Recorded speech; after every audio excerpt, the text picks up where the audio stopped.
Paos na hapon ng ika-negatibo 1:17 ng gabi, nakatanggap ng tawag ang hotline ng pulisya sa distrito ng Maynila.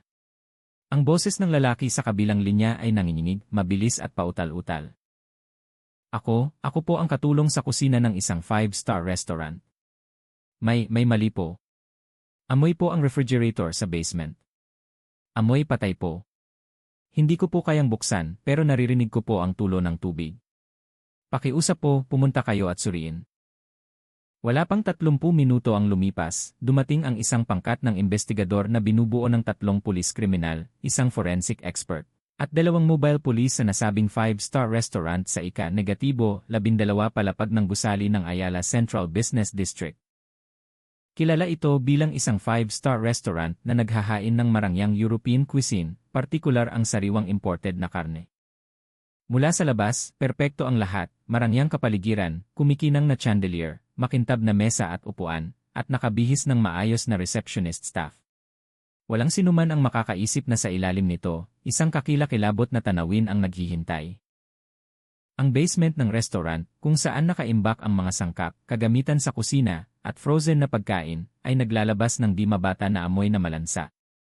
Habang papalalim ang amoy, lalo itong nagiging matindi, halo-halo ang amoy ng lansa at pagduduwal. Sinamahan pa ng metalikong amoy na parang tuyong dugo. Sumenya si Teniente Noli, ang pinuno ng investigasyon team, na magsuot ng guwantes at maskara ang lahat, pagkatapos ay lumapit sa malaking pang-industriyang refrigerator na nakadikit sa dingding. Ang higanting refrigerator na halos 2 metro ang taas ay nakakandado ng elektronikong susi. Sa labas nito, may sticker ng inspeksyon ng kalidad ng pagkain mula sa ahensya ng kalusugan, tila hindi pa nagalaw.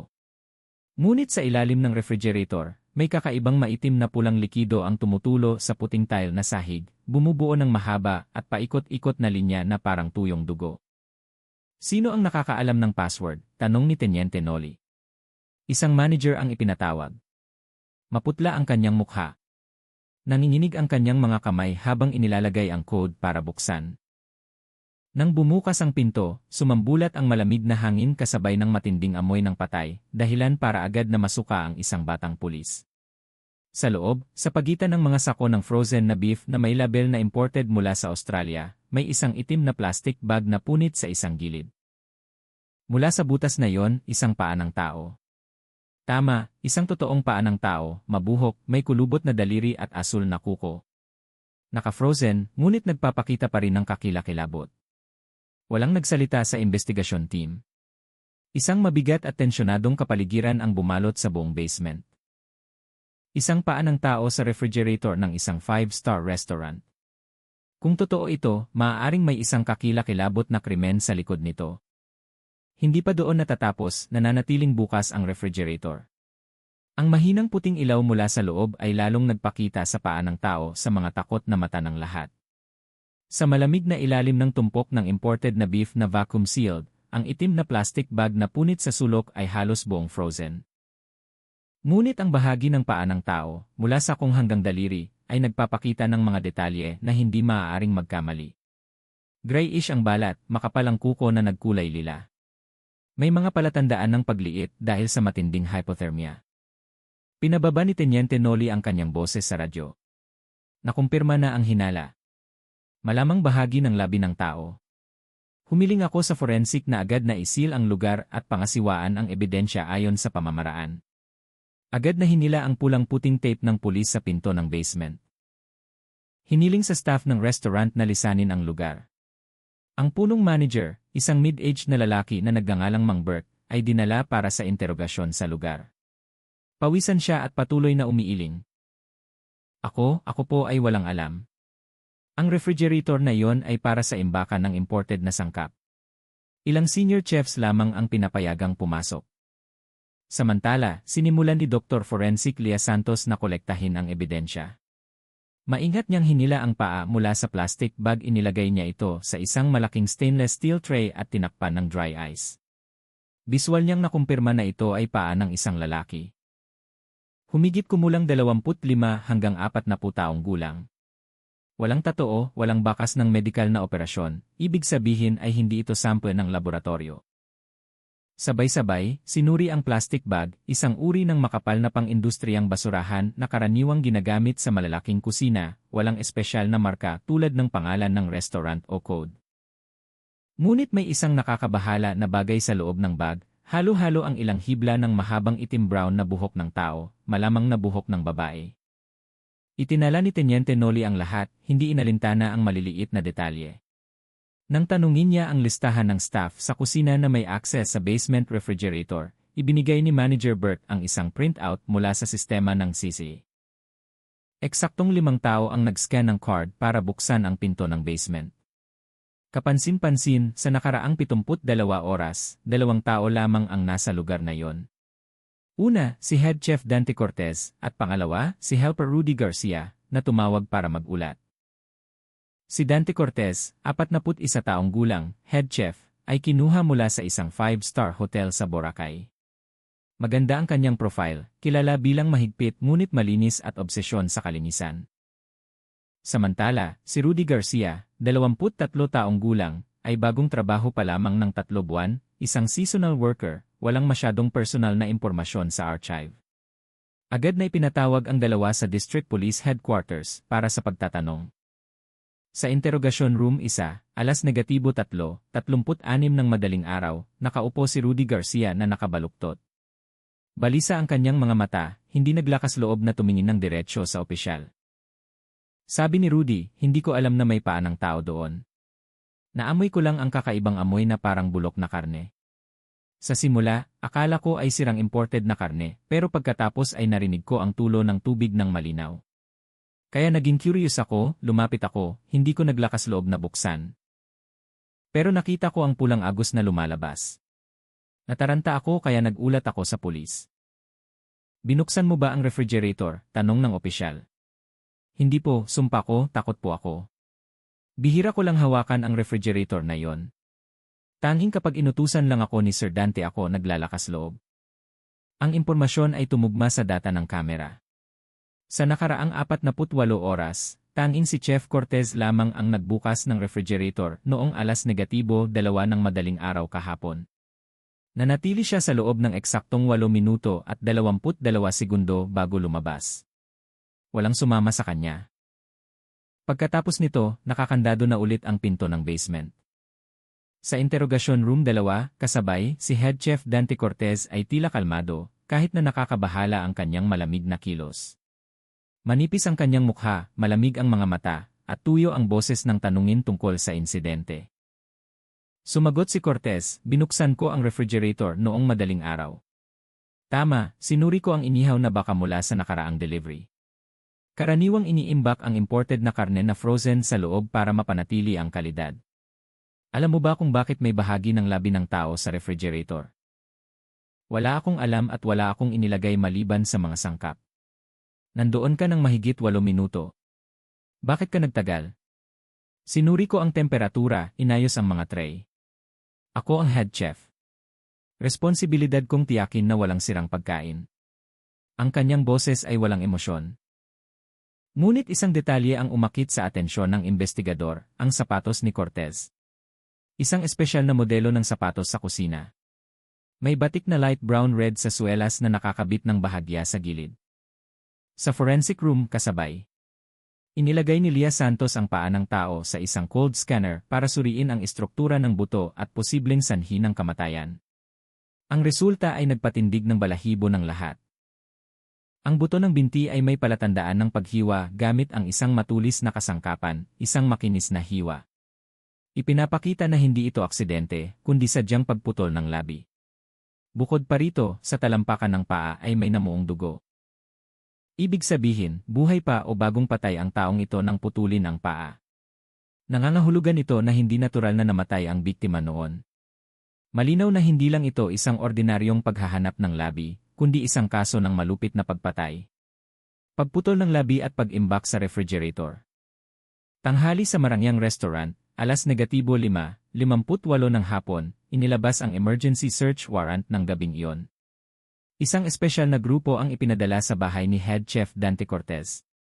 Ang kanyang bahay sa isang Marangyang apartment 4 kilometro mula sa restaurant. Ang apartment ni Cortez sa ika-7 palapag ay masusing sinaliksik.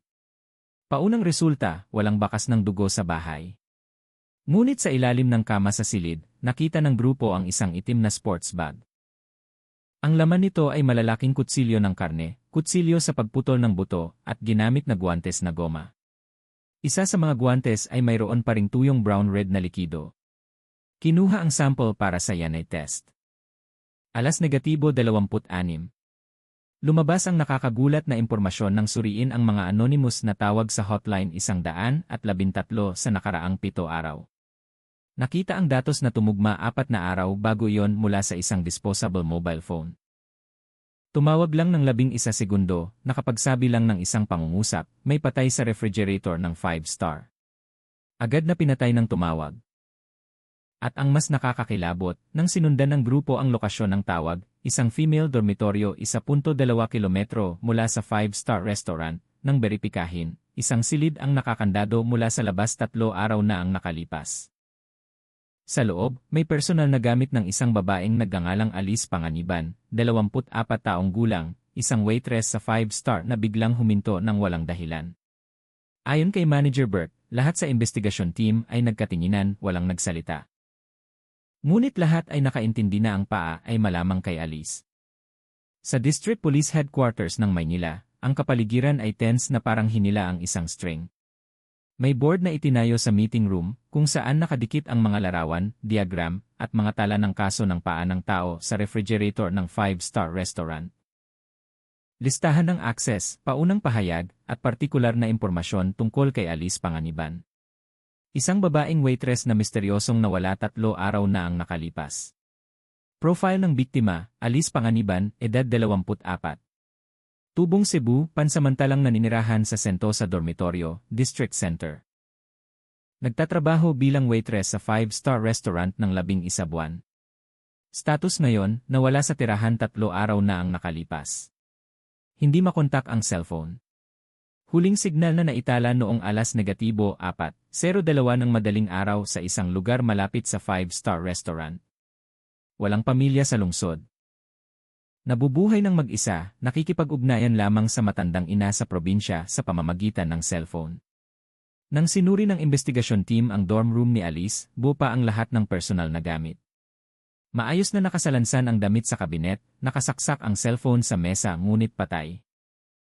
May palatandaan ng pagmamadali o pagkaakit. Isang manipis na diary ang natagpuan sa drawer. Karamihan ay pang-araw-araw na tala sa trabaho.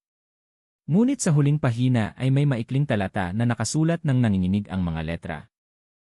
Sabi niya, tuturuan niya akong magluto ng baka sa red wine sauce. Ngunit kakaiba ang nakita ko sa kanyang mga mata.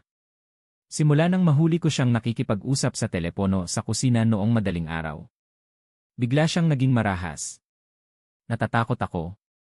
Ang tala ay putol sa gitna. Walang pirma, walang karugtong na linya. Kinumpirma ni Dr. Forensic Laya ang paunang pagsusuri.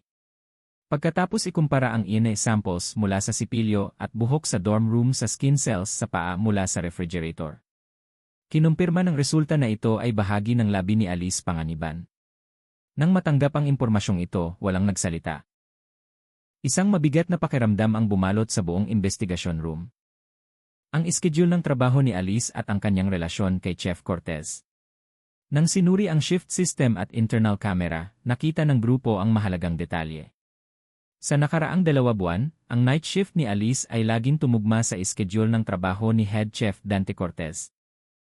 Bagaman mayroong mahigit 20 staff ang restaurant, hindi ito normal.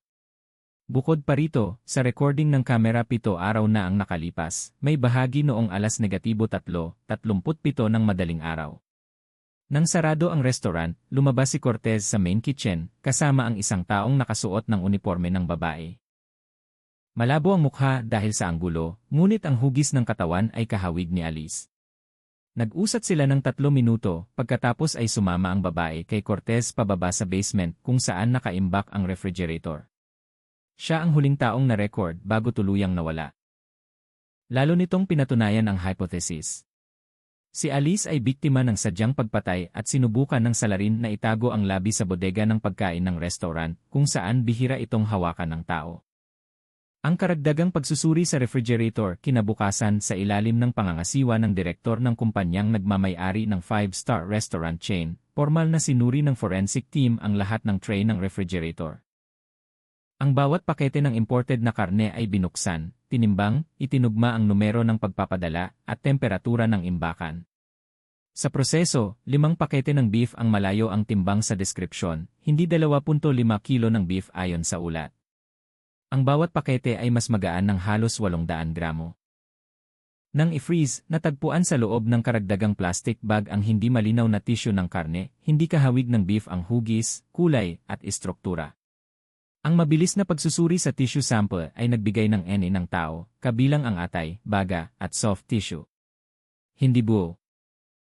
Lahat ay vacuum-sealed na parang sangkap ng pagkain at pagkatapos ay hinalo sa mga padala ng frozen na imported na karne. Hindi na ito isang solong pagpatay kundi tanda ng isang serye ng sopistikado at kakilakilabot na paglaho. Ang kasaysayan ng kalusugang pangkaisipan ni Chef Dante Cortez nang suriin ang medical records. Lumabas ang nakakagulat na datos. Si Dante Cortez ay dating na ospital sa psychiatric ward 6 na taon na ang nakalipas matapos ang isang seryosong kaguluhan sa hotel na pinagtatrabahuhan niya. Naitala na si Cortez ay may perception disorder, delusyon, at obsesyon sa pagproseso ng katawan ng tao upang maging pagkain. Ayon sa kwento ng dating kasamahan na naitala ng ospital, ang pasyente ay stable, humiling na lumabas ng mag-isa, kaya hindi kasama si Cortez sa listahan ng mandatoryong medical monitoring. Nagbubukas ito ng isang nakakakilabot na hypothesis. Nagka-relapse ba si Cortez at ang pagpatay ay simula lamang ng malaking problema?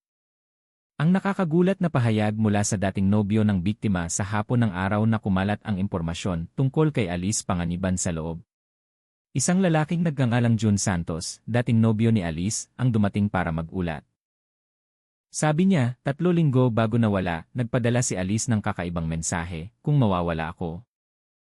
Ang unang tao na dapat mong paghinalaan ay ang head chef. May sikreto siya sa restaurant. Inaalam ko pa. Ikinuwento ni June na pinaghihinalaan ni Alice na may mali sa kusina ng 5-star restaurant nang madalas niyang makita ang mga tray ng karne na walang malinaw na label. Iba ang kulay sa ordinaryong beef. Nakuhaan ni Alice ng lihim na larawan ang mga tray ng frozen na karne, ngunit isang malabong larawan lang ang ipinadala niya kay John hindi malinaw. Ang personal na cellphone ni Alice ay ganap ng nasyuri. Wala ng data, ugali, tanda ng pagtanggal, sadyang bakas. Pagsusuri ng psikolohiya at motibo. Ang criminal psychology expert mula sa Ministry ng Pulisya ay ipinatawag upang tumulong at nagtapos na ang pagpatay ng suspect ay may palatandaan ng obsession sa kontrol. Kitang-kita ito sa kanyang pagnanais na iproseso at iimbak ang mga bahagi ng katawan na parang pagkain. Ang pagtatago ng labi na hinalo sa mga frozen na sangkap ay isang anyo ng psikolohikal na camouflage, tulad ng isang masamang laro mula sa isang taong may mataas na antas ng personality disorder. Emergency arrest warrant at paunang konklusyon ng gabing iyon. Formal na inaresto si Dante Cortez sa kasong pagpatay, pagtatago, at paglapastangan sa labi, paggawa ng peking record ng pagkain. Tanda ng mapanganib na mental illness para sa publiko. Sa detention facility, nang tanungin sa huli kung bakit niya pinatay si Alice Panganiban. Nagtagal si Cortez bago dahan-dahang nagsabi ng isang pangungusap na nagpatindig ng balahibo ng buong grupo. Hindi ko siya pinatay. Inilagay ko lang siya sa pangunahing menu para walang magtapon. Nang lumabas ang bahagyang impormasyon tungkol sa kaso sa loob, ipinatawag ng pinuno ng City Health Office ang isang emergency meeting kasama ang District Police at ang Food and Drug Administration.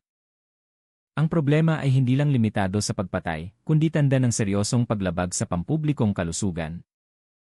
Kung ang bahagi ng labi ng tao ay ginamit niya sa pagproseso ng pagkain, mabilis na nagpadala ang 2 ahensya ng grupo sa 5-star restaurant para suriin ang mga sangkap ng menu at samples ng pagkain. Alas negatibo 6:45 ng umaga, sinuri ang menu at inimbak ang mga sample ng pagkain sa restaurant. Lahat ng staff ay nasa off-duty na. Tanging si Manager Bert ang nakipagtulungan sa otoridad nang suriin ang food records at stock sa bodega. Natuklasan ng food surveillance team ang isang special evening menu na ipinatupad sa nakaraang 3 linggo sa mungkahi mismo ni Chef Dante Cortez. Ang flagship menu ay inihaw na beef na may red wine blood sauce at pinulbos na pampalasa, isang uri ng malambot na inihaw na steak na may itim na sarsa. Ang pagkain na ito ay inihahain sa limitadong dami. Napakamahal at hindi kasama sa opisyal na menu. Lahat ay personal na inihanda ni Cortez. Walang ibang pinapayagang makialam. Nang suriin ang mga sample ng pagkain na inimbak ayon sa regulasyon ng food supervisor. Ang bawat pagkain na inihain ay dapat imbak ng hindi bababa sa 72 oras. Ang samples ng dalawang menu ay may nakakabahala na katangian, medyo malansa ang amoy, mas madilim kaysa karaniwan ang kulay, at hindi natural na mataas ang density ng karne. Ang paunang mabilis na pagsusuri ay nagpakita na may ining ng tao sa pate ng atay at sa inihaw na beef na may blood sauce. Ang pinuno ng food supervisor team, na nanigas, ay dahan-dahang inilagay ang sample sa mesa at bumulong. Kung totoo ito, mayroon nang nakakain ng laman ng tao. -8:30 ng umaga. Emergency meeting sa Central District Police. Emergency meeting sa pagitan ng kinatawan ng piskalya, pinuno ng Criminal Division, kinatawan ng Forensic, at direktor ng Oversight Body. Iniharap ng panig ng pulisya ang mapa ng basement refrigerator batay sa orihinal na istruktura ng gusali. Sa field inspection, nakakita ang engineering team ng kakaiba. Ang laki ng panlabas na refrigerator ay 1.5 metro na mas maliit kaysa sa orihinal na disenyo. Ibig sabihin, mali ang disenyo o may nakatagong espasyo sa likod ng sistema ng refrigerator. Agad na bumalik ang grupo sa lokasyon gamit ang thermal camera at echo sounder.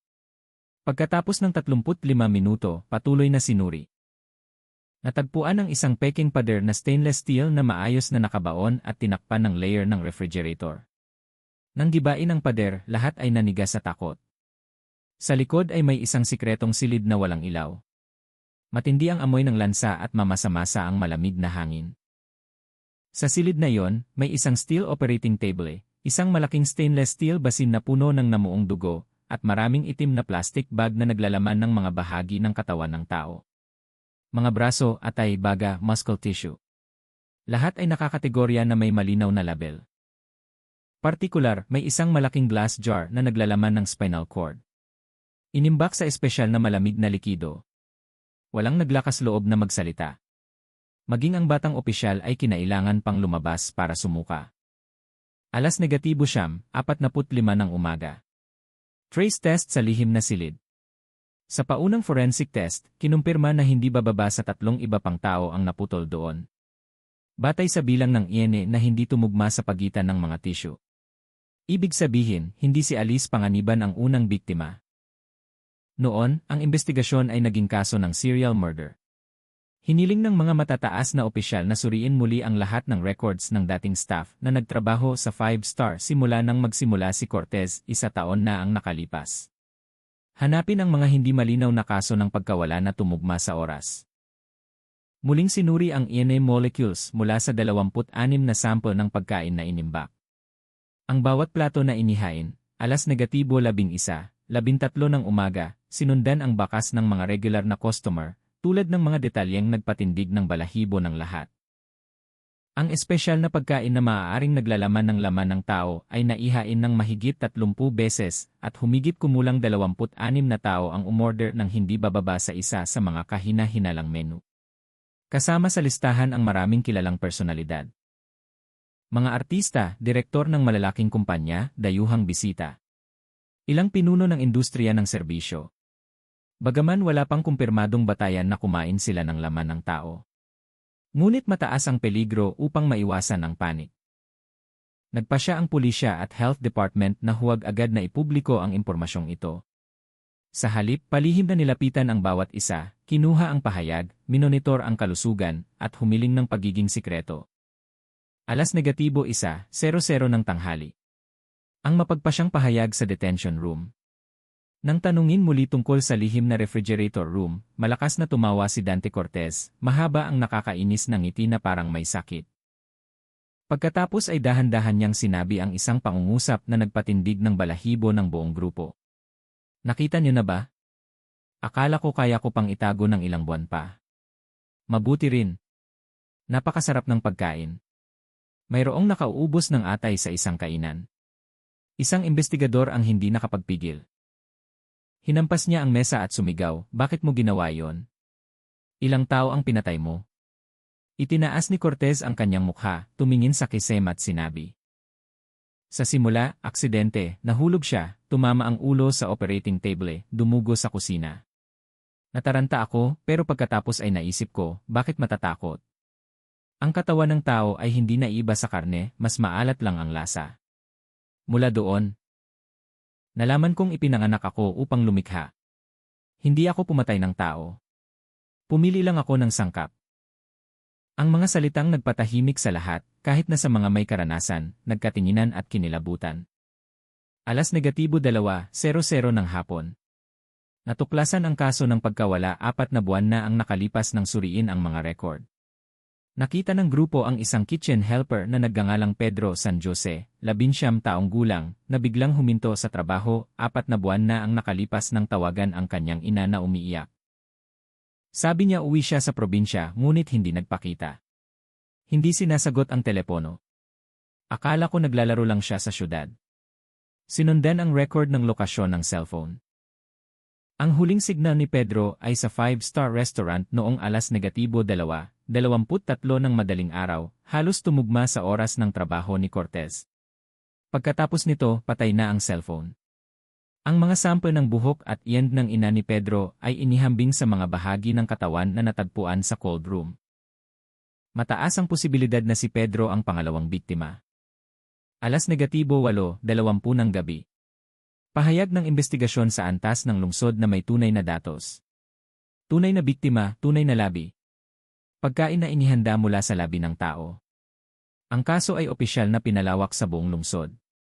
Lahat ng 3 branches ng 5-star restaurant chain ay isinara. Lahat ng tauhan ay ininterrogate at si Dante Cortez ay inilipat sa Maximum Security City Detention Center. Inaprubahan na ng piskalya ang 3 paunang kaso ng serial murder, paglapastangan sa labi, at paglason sa komunidad sa pamamagitan ng pagkain na nagmula sa tao. Katapusan ng araw. Ang mensahe mula sa biktima sa ina bago mamatay ay nakuha mula sa iCloud account ng cellphone ni Alice. Natagpuan ng teknisyan ang isang 16 na segundong voice recording. Automatikong nanginginig ang boses ni Alice na parang nagtatago.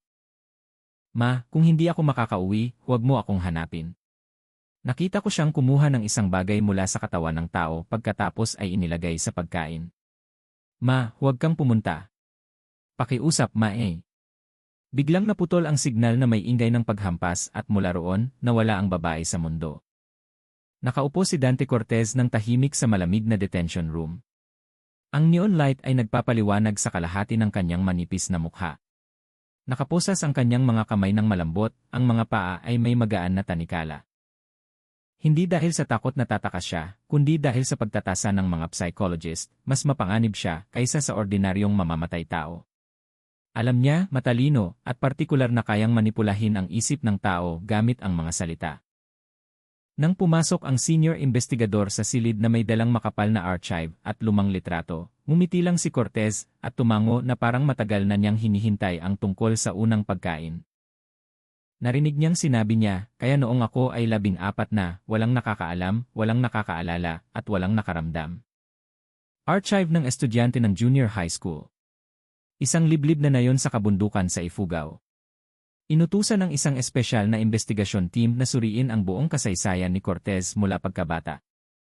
Palawakin hanggang sa liblib na nayon sa kabundukan ng Ifugao, kung saan siya nanirahan kasama ang kanyang lola matapos mamatay ang kanyang mga magulang sa isang aksidente sa bus. Doon, sinabi ng mga residente na si Cortez ay isang tahimik na bata. Napakatalino, madalas na kampiyon sa klase, ngunit kakaiba ang kanyang mga mata. Gustong-gusto niyang titigan ang balat ng ibang tao, partikular ang mga sugat na dulot ng paglalaro. Mula pagkabata, marunong na siyang magbalat ng manok, maghiwa ng karne na parang isang profesional na chef. Minsan may libing sa nayon. Lagi siyang naghahanap ng paraan para magtago sa kusina, tumulong sa pagluluto.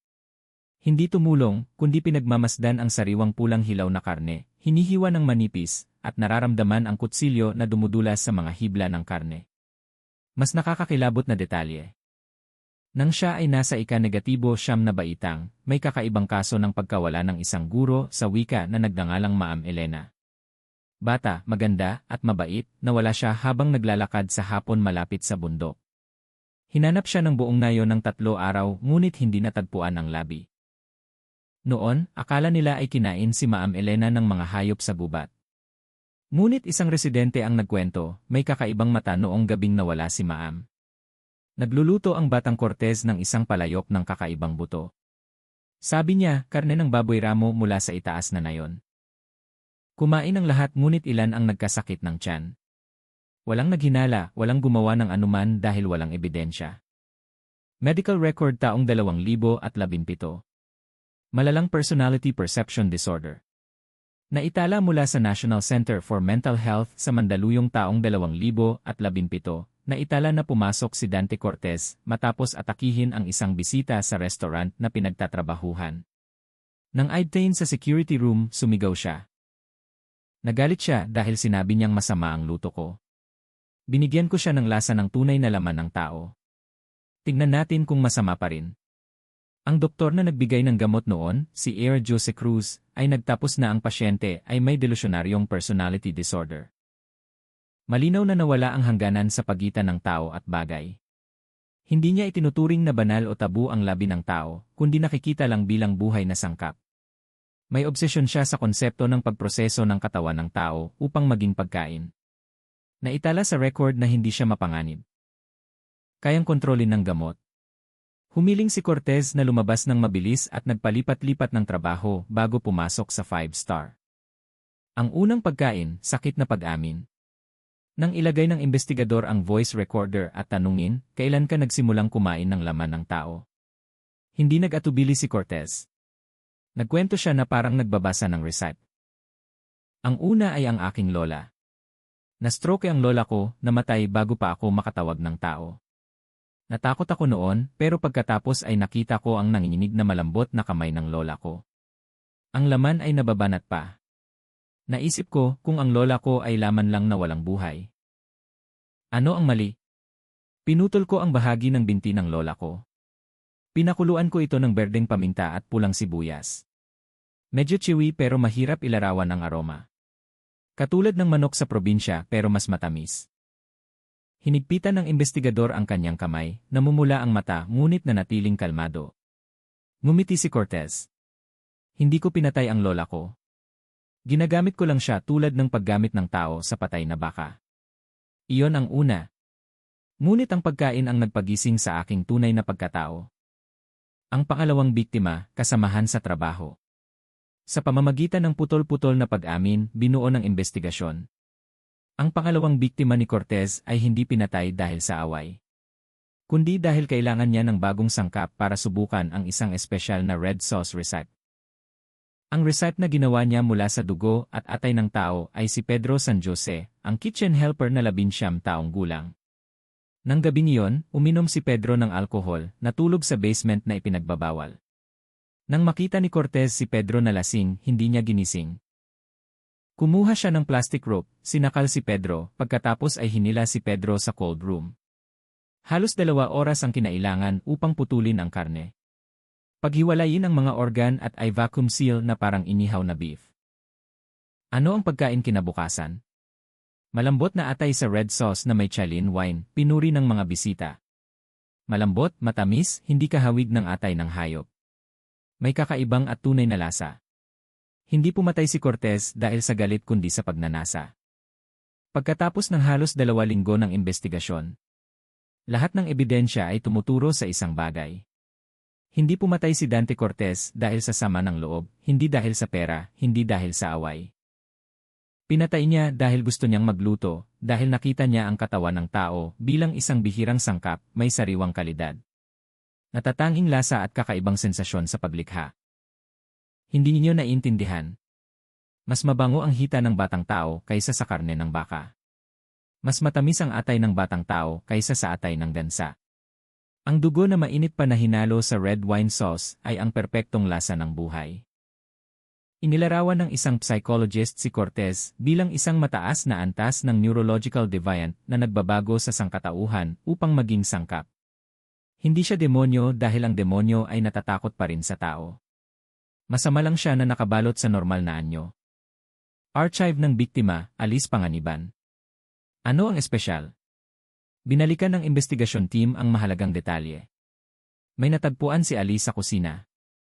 Pagkatapos kunin ang mga mensahe na nakaimbak sa lumang server, nakita nila na nagpadala si Alice ng mensahe sa isang kaibigan. Ate, may atay sa kusina ngayon. Pinaghihinalaan ko na hindi ito atay ng baka. Maliit at malambot kahawig ng atay ng tao. Hahanap ako ng paraan para kumuha ng litrato ulit. At ang huling mensahe, kung hindi ako mag-message bukas ng umaga, ate, pakireport sa pulisya. Sumama ako kay Sir Cortez pababa sa cold storage. Pagkatapos nito, nawala na ang signal magpakailanman. Sa cold room, 4 na operating table ang nakahanay. Ang madilaw na ilaw ay tumututok sa mga bahagi ng labi na na-identify na ang ilan. Walang nagsalita ng malakas. Ang bawat pag-uusap ay bulong lamang na parang takot na gisingin ang mga kaluluwa ng mga taong naging sangkap.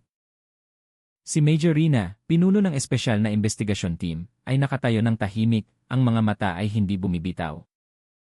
Mula sa bahagi ng paa ng tao na natagpuan sa refrigerator number 2 sa 5-star restaurant, na maayos na nakatago sa likod ng wooden board, kabuang 7 bahagi ng katawan ng tao, ngunit 2 pangalan lamang ang na-identify, Alice at Pedro. Ang iba ay walang data, walang nawawalang archive, walang naghahanap. Ang boses ng forensic doctor mula sa likod ng maskara. Mataas ang posibilidad na sila ay mga pulubi o mula sa mga boarding house na walang dokumento. At isang babaeng biktima ang may palatandaan ng pagbubuntis ng humigit kumulang 8 linggo ng mamatay. Tahimik ang buong grupo. Sinundan ang mga batik ng dugo. Natuklasan ang lihim sa nakakandadong basement. Nang kinuha ang internal camera at staff records, napansin ng grupo ang isang maliit na bakal na pinto na nakatago sa ilalim ng ordinaryong sahig ng kusina na tinakpan ng stainless steel rack ng kaldero. Hindi natagpuan ang susi kaya sinira nila ito. Sa ilalim ay may isang walang laman na silid, walang bentilasyon. Ang matinding amoy ng bulok ay nagpilit sa buong grupo na magsuot ng anti-toxin mask sa loob. Nakita nila ang isang malaking pang-industriyang refrigerator. Sa labas ay may label na imported Japanese seafood, 6 na punit na sako. Sa loob ay may marami pang natitirang maliliit na buto. Pinutol-putol at na-identify ang mga buto ng daliri at paa ng tao. Isang sulat kamay na notebook na may mga pahinang may pulang tinta na marka ng petsa. Mayo 10, babaeng humigit kumulang 25 taong gulang. Maputi ang balat, malambot ang laman, medyo tuyo ang braso, kailangan pakuluan ng mas matagal. Hunyo 21, lalaking 60 kilo. Mataba, mabaho dahil sa maraming alak, hindi magagamit. Initala niya ang bawat tao na parang nagtatala ng mga sangkap sa kusina. Isang investigating officer ang nanginginig ang boses na nagsabi, code number ng biktima, reconstruction model ng human menu. Buhay na proseso ng pagkilala sa frozen na sample ng karne. Natagpuan ng investigasyon team ang maliliit na label na nakadikit sa ilalim ng mga tray na may code tulad ng 203, 204, 301. Nang itugma ang impormasyon sa mga linya sa notebook. Napansin ng technical expert na ang AE ay short for ang menu na may red sauce ay referee. Ang order ng piniritong menu ay kumakatawan sa batch ng tao. Ibig sabihin, ang bawat batch ay isang biktima, marahil gumawa siya ng human menu. Bawat tao ay isang menu, bawat menu ay isang masakit na eksperimento. Paghahanap ng pagkakakilanlan ng mga kasong nawala na hindi naiulat. Pagkatapos ng 5 araw na tuloy-tuloy na trabaho, sinimulan ng grupo na palawakin ang saklaw sa mga centers ng tulong, drug rehabilitation, at mga boarding house. Nilapitan nila si Aling Nena, ang tagapamahala ng isang boarding house sa timog na distrito. Aling Nena, kumpirmahin mo po kung may babaeng nagngangalang Rita de la Cruz na nagtatrabaho bilang helper, na dating ipinagmamalaki na kukuha siya ng trabaho sa isang marangyang restaurant. 1 linggo na ang nakalipas na wala. Walang nag-ulat. Nakilala nila si Ate Loida. Dating pulubi, gumagamit ng droga, inanyayahan ni Cortez para sa libreng hapunan malapit sa 5-star restaurant. Pagkatapos noon, nawala ng malay at nagising sa boarding house. Walang naaalala maliban sa amoy ng lansa sa bibig. Lahat ay dahan-dahang pinagsama upang maging isang malinaw na nakakakilabot na larawan. Hinabol ni Cortez ang mga tao sa ilalim ng lipunan na walang pamilya. Walang nag-uulat ng nawawala, madaling manipulahin. Niloko niya sila ng pagkain at alkohol pagkatapos ay kumilos. Pumili siya ng target na parang pumipili ng baka. Kailangan tama ang uri, tama ang kondisyon, tama ang oras. Konfrontasyon sa detention. Ang titig ay nagpatumba kay Teniente Ben, Agosto 3. Teniente Ben, ang batang investigador, ay ipinadala upang interogahin ng mag-isa si Dante Cortez sa pag-asang matukoy ang pagkakakilanlan ng buntis na biktima. May dala siyang digital reconstruction ng FSI photo at malabong larawan mula sa lumang kamera sa basement. Isang babae ang nakatayo sa likod ni Cortez. Pagkalapag ni Ben ng larawan sa mesa, ikiniling ni Cortez ang ulo at dahan-dahang ngumiti. Nagtanong ng pangungusap na nagpababa sa kulay ni Ben. May anak ka na ba? Hinigpitan ni Teniente Ben ang kamay, hindi sumagot. Dahan-dahang nagpatuloy si Cortez. Naalala ko na malungkot ang kanyang mga mata, gustong-gusto niyang ikwento ang pangarap niyang maging ina. Pinroseso ko ang bahagi ng kanyang likod gamit ang gawang bahay na sarsa na hinalo sa sabaw ng buto ng sanggol. Napakainit ng aroma, puno ng buhay. Tumalon si Ben at hinampas ang mesa. Hindi gumalaw si Cortez. Hindi ka ba nasusuka? Sigaw ni Ben, numiti si Cortez. Masarap sa akin. Kinailangan ni Major Rina na pumasok, paghiwalayin at hilahin si Ben palabas. Nakaupo ang batang tenyente, hinihingal. Walang kontrol na lumuluha. Huling buhay na ebidensya, nakaligtas sa kakaiba. Agosto 6, lumitaw ang isang bagong karakter. Si Tony Abad, 28 taong gulang, dating pansamantalang waiter sa 5-star. Nagkwento si Tony, nakita ko po si Sir Cortez na humihila ng sako sa basement. Napakabigat po. Minsan binuksan ko po ng palihim, nakita ko po ang buhok ng tao. Gusto ko po sanang mag-report pero bukas po, sisantehin na ako. Pagkatapos magarantiya ang seguridad, nagbigay ng impormasyon si Tony. Narinig niya si Cortez na binanggit ang isang pangalan ng menu sa French, pagkatapos ay bumulong. Ang babaeng ito ay magiging isang simponya ng takot, isang simponya ng takot. Kinumpirma ang detalyeng ito sa notebook. Nakasulat sa huling pahina gamit ang pulang tinta. Ang simponya ay magdedebut sa katapusan ng buwan. Sana ay matikman ng bisita bago ako mahuli. Mga regular na bisita, lihim na kasabwat.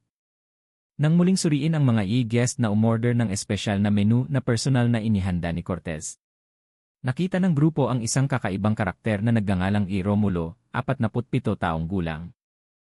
Isang negosyante na madalas umorder ng pribadong menu sa hating gabi, na itala ang pagbabayad para sa menu na inspirasyon ng chef.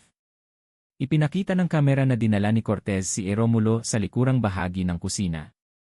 Isang bagay na hindi pinapayagan sa iba. Siya ba ay isang kasabwat o isang bisita lang na may sakit? Ang investigasyon ay lumawak sa isang direksyon. Hanapin ang mga mamimili at nag-enjoy sa pagkain mula sa tunay na tao bilang bahagi ng isang mataas na antas ng paglihis. Nang lumakas ang ebidensya ng pagkain mula sa tunay na tao, sinimulan ng special case team na suriin ang lahat ng listahan ng e-guest na personal na pinagsilbihan ni Dante Cortez. Ang listahang ito ay hindi lumitaw sa opisyal na sistema, ngunit salamat sa internal backup mula sa laptop ng vice chief, natagpuan nila ang isang nakatagong file na may pangalang Inis. Sa file na ito, naitala ang mahigit 43 pangalan. Lahat ay mga direktor, abogado, magnate ng real estate. Mga dayuhan na nagtatrabaho sa malalaking korporasyon. Sa ilalim ng bawat pangalan ay may espesyal na code, A-Ray. A-Ray. Ayon sa uri ng menu na inihain, ilan ang nagtala ng karagdagang kagustuhan tulad ng gusto ng matamis, malambot, walang ugat. Sa susunod gusto ko tikman ang pisngi. Nagamit na ang A208, paki-order ng A200 at siyam sa susunod kung available. Natigilan ang grupo. Hindi ito isang solong krimen. Ito ay isang organisadong masamang sistema. Ang tagapamagitan ay nabunyag. Isang babaeng pangalan ang paulit-ulit na lumitaw sa contact list, na Reyes, 39 taong gulang. Dating head receptionist sa 5-star. Bigla siyang huminto matapos pansamantalang magsara ang restaurant para sa renovation noong Hunyo. Mula noon wala nang balita. Mabilis na kinumpirma ng grupo na nagtatago si Eme Reyes sa isang inupahang apartment sa Taft Avenue, District Center. Nang arestuhin, hindi siya lumaban. Isang pangungusap lang ang sinabi niya. Ako lang ang tagapag-ugnay. Hindi niyo alam kung sino sila, kapag hinawakan niyo, patay kayo. Sa investigasyon, inamin ni Eme Reyes na dating nagtrabaho bilang luxury flight attendant bago pumasok sa 5-star. Kinuha siya ni Cortez at naging tagapamagitan broker para sa mga espesyal na bisita. Sila ang may hilig kumain ng tunay na karne ng tao na inihanda mula sa tunay na tao. Nagkakahalaga ito ng 300 hanggang 1,000 milyong piso. Ang mga bisita ay karaniwang nagbabayad ng cash o naglilipat sa pamamagitan ng peking account sa Cambodia. Ang katotohanan, bisita gire, 13. Isang anino sa likod ng bawat espesyal na menu sa talaan ni Cortez at pahayag ni Eme Reyes. Isang espesyal na bisita ang tinawag na bisita gire, 13, hindi malinaw ang pagkakakilanlan, laging nag-order sa pamamagitan ni Eme Reyes. Humiling ng menu mula sa isang batang babae na walang anak, inihain ng pribado sa e-room sa ika-6 na palapag. Isang silid na hindi na itala, walang kamera. Bawat pagdating ay nakasuot ng itim na maskara, sumasakay sa pribadong sasakyan.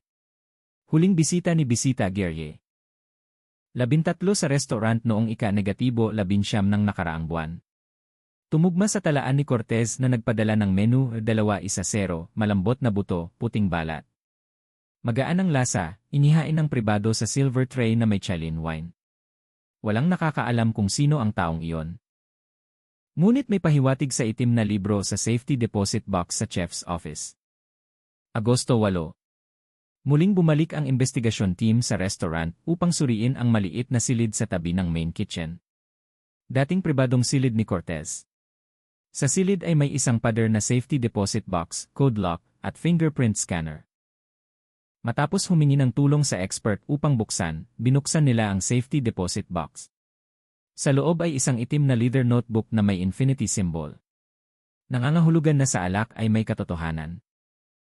Hindi nakatala ang ordinaryong menu sa libro, ngunit ang bawat biktima ay may kwento, may larawan, deskripsyon ng ugali, ekspresyon sa kamatayan, kulay ng dugo, pagkalastiko ng kalamnan, reaksyon ng bawat bisita. Nakasimangot si Bisita Guerrier, 5 nangumuya ng tadyang ng dalagang ticket seller, kailangan pa pala ng mas matagal na pagluto. Dahan-dahang umiti si Bisita Guerrier, 13 ng tikman ang atay. Humiling na sa susunod ay lutuin ng Thai style. Lahat ng grupo ay kinilabutan ng basahin ito. Kinumpirma ang koneksyon sa matataas na elite. Isang pangalan ang nagpagulo sa investigasyon team, David. Isa sa mga nangungunang bisita sa listahan na pinakamaraming sinerbisyuhan.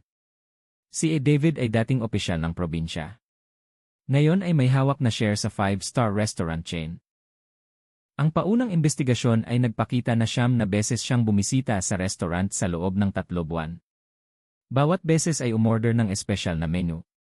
Ipinakita ng kamera na umakyat siya sa ika-6 na palapag kasama si Cortez. Samantalang ang ika-6 na palapag ay hindi opisyal na ginagamit, imbakan lang ng gamit at asset check.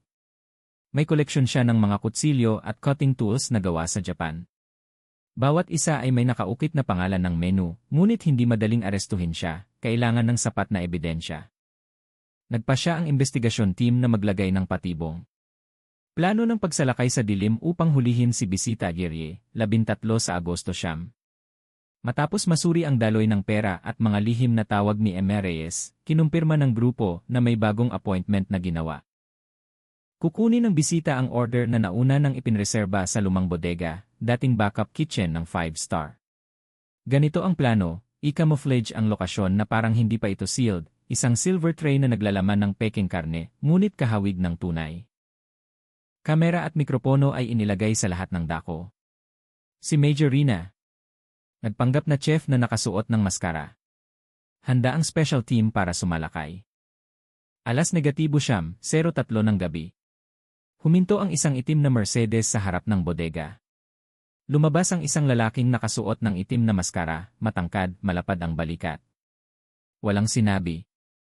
Binuksan niya ang takip ng tray, na amoy, pagkatapos ay umikot at sinabi. Mali ang amoy. Aling organ ito?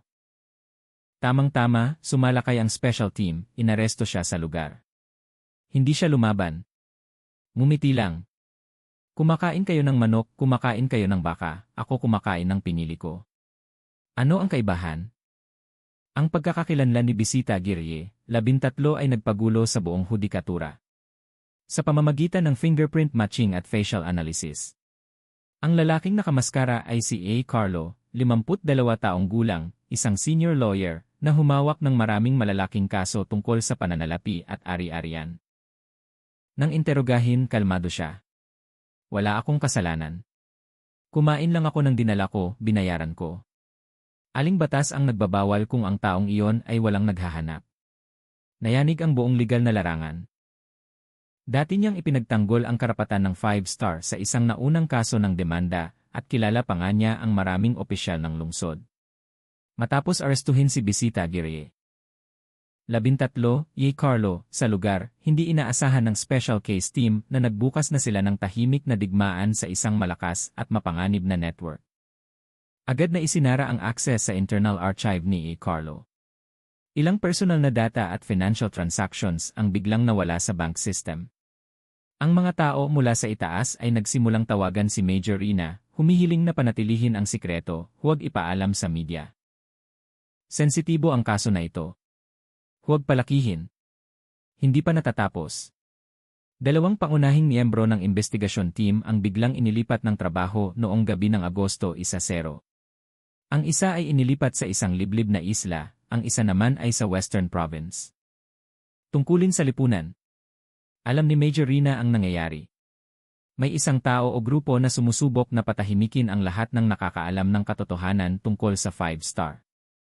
Lalaking walang pangalan at motorsiklo, naiwan matapos ang aksidente noong umaga ng Agosto 11 sa harap ng investigasyon headquarters. Isang kakaibang pangyayari ang naganap.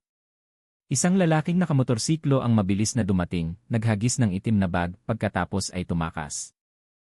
Pagkalampas lamang ng intersection, nabangga siya ng malakas na pickup truck. Wasak ang motorsiklo, patay ang lalaki sa lugar. Nakita ng pulisya sa itim na bag ang isang Yaso hard drive at isang kulubot na papel. Ako ang nakaligtas mula sa basement kitchen ng 5-star. Alam ko ang kwento, tulungan niyo ako. Hinahabol nila ako. Binuksan ang hard drive sa investigation room. Sa loob ay may silent recording mula sa handheld camera na nagpapakita ng interior ng basement ng 5-star kung saan ang mga biktima ay nakakadena at binibigyan ng tubig asukal. Handa na maging sariwang sangkap. Isang mahabang video na 17 minuto. Eksena ng isang babaeng nakatali, may busa lang bibig. Nawalan ng pag-asa si Mona nang marinig ang tunog ng paghasa ng kutsilyo. Isang folder ng e-silent library. Naglalaman ng impormasyon ng 12 nawawalang biktima. Tahimik na naniga si Major Rina. Hindi lang sila nagpoproseso ng laman ng tao. Nagtatago sila ng mga tao upang maging sariwang buhay na sangkap. Buhay na saksi, isang babaeng nagngangalang Cherry mula Bulacan. Ang impormasyon sa silent library folder. Natagpuan ang address ng boarding house sa Bulacan. Isang lugar kung saan dating nawala ang isang babaeng nagngangalang Cherry Cruz, 22 taong gulang, matapos maghanap ng trabaho sa Maynila simula noong Mayo 2023. Pumunta doon ang grupo. Ang may-ari ng boarding house ay takot na bumulong. Umuwi na siya, pero hindi na siya bumalik. Madalas siyang sumisigaw sa hating gabi, sumisigaw na huwag mo akong hiwain. Tapos hinahampas ang ulo sa dingding. Kinandado ko siya sa bodega. Binuksan nila ang pinto. Isang babae na nasa edad 20, payat na payat. Magulo ang buhok, dilat ang mata, nakaupo sa madilim na sulok. Maputla ang balat. Sa pulso ay may bakas ng pagkakatali. Nang makita ang pulis, malakas siyang sumigaw. Hindi po ako kumakain ng karne ng kahit sino. Ayoko po. Pakiusap po, huwag niyo na po akong lutuin. Umupo si Major Rina sa tabi niya. Malambot ang boses. Cherry, narito ako para tulungan ka. Alam namin ang nangyari sa 5-star. Mahalaga kang saksi. Nanginginig siya, umiiyak. Pagkatapos ay dahan-dahang lumabas ang kwento na parang bangungot. Walang makatakas. Kakilakilabot na kwento mula sa impyerno. Mga araw na nakakulong, naghihintay na lutuin. Naghahanap ako ng trabaho bilang waitress sa 5-star noong Mayo. Mataas ang sahod, hindi kailangan ng karanasan. Unang gabi. Nakita ko ang isang silid sa basement na walang sinabi.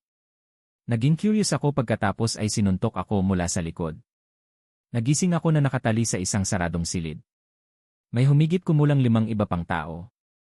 Araw-araw binibigyan kami ng tubig asukal para mapanatili ang lakas. Isang araw. Narinig ko ang sigaw, tunog ng kutsilyo na humihiwa. Ang mga taong dinala ay hindi na bumalik.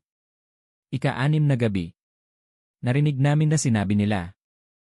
Ang babae sa pangunahing mesa ngayon ay magiging sariwang atay na menu. Bisita birye, 13 ang naghihintay. Ako ang babae sa pangunahing mesa. Nagpanggap akong nawalan ng malay. Dahan-dahang huminga pagkatapos ay ginamit ang pagkakataon ng buksan ang tali ng katulong ng chef. Tumakas ako. Nagtago ako sa basurahan ng yelo. Tahimik, hindi gumagalaw ng mahigit 3 oras, pagkatapos ay gumapang ako sa likurang eskinita. Hindi ako naglakas loob na mag-report sa pulisya. Tahimik na paghabol at kakaibang kamatayan. Investigating journalist. Habang si Cherry ay dinala sa espesyal na proteksyon ng saksi. May iba pang pangyayari na nagpatindi sa tensyon ng buong grupo. Si Eric, isang investigating journalist na dalubhasa sa mga krimen sa ilalim ng lupa, ay nilapitan ang kaso ng 5-star. Matapos marinig ang leakage mula sa forensic staff noong Agosto 12, nag-live broadcast siya, inanunsyo na may human meat menu sa 5-star restaurant. May litrato ako, may buhay na pinagmulan. Kung mamatay ako, alam niyo kung bakit. 3 oras pagkatapos, nabangga siya ng container truck, patay sa daan pauwi. Nawala ang signal ng kamera sa lugar ng 2 minuto. Walang saksi. Sinabi ng asawa niya, nakasamahan din sa trabaho, na nawala ang lahat ng dokumento ng investigasyon ni Eric sa hard drive, kasama ang cloud backup. Ang kalaban. Ang Elite Food Club sa dokumento, hindi pa nawawala sa hard drive ng kakaibang lalaki. Nakita ng grupo ang nakakabahala na parirala na inuulit-ulit. Elite Food Club, lasa na lumampas sa etika. Ano ang club na ito? Walang nakakaalam. Ngunit ang paunang investigasyon ay isang closed network kung saan ang mga makapangyarihan at mayayaman ay naghahanap ng kasiyahan sa pamamagitan ng masakit na tabu na pagkain, kabilang ang laman ng tao. Ang listahan ng mga miyembro ay naka-encrypt. Ngunit batay sa internal emails. Binilugan ng special case team ang 4 na taong may malapit na koneksyon. 1, pinuno ng grupo. 2, retired police director. 3, kilalang direktor ng pelikula. 4, isang miyembro ng parlamento na hindi pa maaaring ihayag. Ngunit lahat ay gumamit ng serbisyo sa 5-star noong nakaraang taon. Internal na babala, may isang taong nabili sa grupo. Noong Agosto 13. Sa proseso ng encryption ng investigasyon data, nakita ng technician ang isang illegal account na nag-access sa investigasyon server mula sa loob. May isang taong nagkokopya, nagbabago, o nagwawasak ng ebidensya tungkol sa 5-star. Ipinatawag ni Major Rina ang isang closed-door meeting kasama ang 3 pinagkakatiwalaang tao. Matiim siyang nagsalita, binabantayan tayo. May taksil sa grupo. Mula ngayon, ang bawat naka-encrypt na archive ay imbakin sa 2 lugar.